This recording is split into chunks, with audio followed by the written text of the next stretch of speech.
ফালাকাটা 3 মাইলে বিজেপির পরিবর্তন সভা থেকে তৃণমূলকে তীব্র আক্রমণ করলেন ত্রিপুরার প্রাক্তন মুখ্যমন্ত্রী বিপ্লব দেব।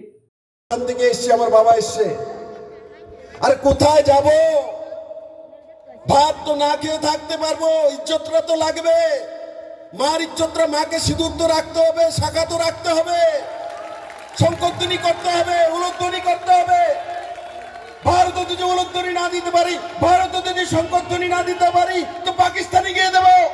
আর মনে রাখবেন, নরেন্দ্র মোদীর নেতৃত্বে সরকার আছে। বিপ্লব দেব এখানে বলে যাচ্ছে, একদিন আমাদের মেয়েরা বেরোবে আর পাকিস্তান বাংলাদেশকে উলুধ্বনি দেবে, শঙ্খধ্বনি দেবে। মমতা আর কি রাখবে? মমতা আর কি রাখবে? ওনাকে এই কুকর্ম করার জন্য মুখ্যমন্ত্রী বানানো হয়েছিল,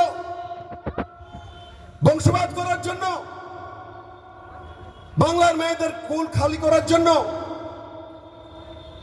দেশের মধ্যে সবচেয়ে বেশি মহিলা এবং মেয়ে নিখোঁজ, এনসিআরবি রিপোর্ট সবচেয়ে